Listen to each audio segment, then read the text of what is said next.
A report from Fairtrade today warns that global warming is causing irreparable damage to agricultural communities around the world. By 2050, up to 50% of the land used for coffee farming may no longer be suitable. But reducing the UK's emissions, it argues, means tackling what it calls the UK's hidden carbon footprint emissions that are generated by farmers overseas to grow the food and drinks that are sent here to the UK and consumed at large. Well, let's talk to David Taylor, who is the Fairtrade Foundation's Policy Manager. Good morning, David. Welcome to the programme. Just tell us in a bit more detail what you mean by the UK's hidden carbon footprint. Well, we saw last week the G7 commit to achieving net zero in their own domestic emissions, which is a fantastic thing and we support. But they're not currently counting the emissions that come from the things that we import. And in the UK, that accounts for almost half of our overall carbon footprint. And that matters for two reasons.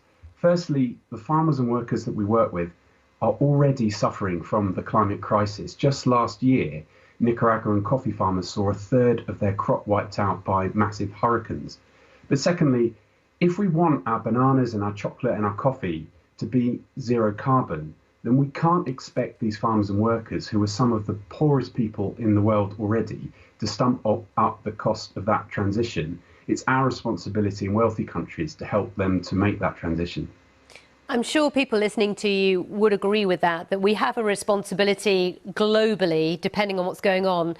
But is it realistic to believe that governments should actually factor this into their own green targets, as it were? I mean, many are arguing the UK government's targets of tackling its own carbon emissions, they're not going to meet those, never alone those of other countries. Well, the government in the UK is already measuring this, and they've already signalled that they're talking across Whitehall as a way to bring in such a target. So we know the government is interested in this, and I hope that other governments around the G7 will be too. Look, we're not underestimating how big a challenge this is. If you look at how the challenge in terms of making our ships green or our planes green, that's going to require huge investment. And, it's not something that Fairtrade farmers can do alone. It's not something that one supermarket can do alone.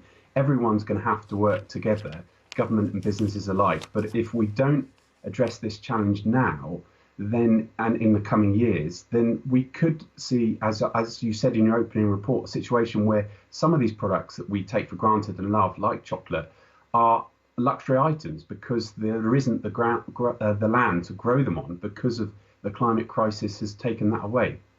When it comes to, farmers and the help they need in poor countries, what can be done to really help them adapt to climate change apart from reducing carbon consumption? Well, there's a number of programs that we're already running and things that farmers themselves are doing with the premium fund that they get through the Fairtrade system. For example, we're running a program in Kenya and Ethiopia where we're helping coffee farmers to adapt to climate change and become more resilient. And in West Africa, we're working with Ben & Jerry's on a program to get shade trees put in the farms to protect the cocoa crops underneath. So there are interventions that we can make to help these farmers adapt, but they do require money. So that means that supermarkets and cocoa companies and so on need to pay higher prices for the products that they're buying. But also we need to see some more money going to these farmers from aid programs. And we have the climate talks later in the year in Glasgow. There is a commitment from 2016 to give 100 billion a year in climate finance. That isn't happening, and we do need to see that promise delivered if we're going to help these farmers and workers adapt to climate change and become zero carbon. All right, thank you, David Taylor from Fairtrade. We appreciate you joining us on the programme.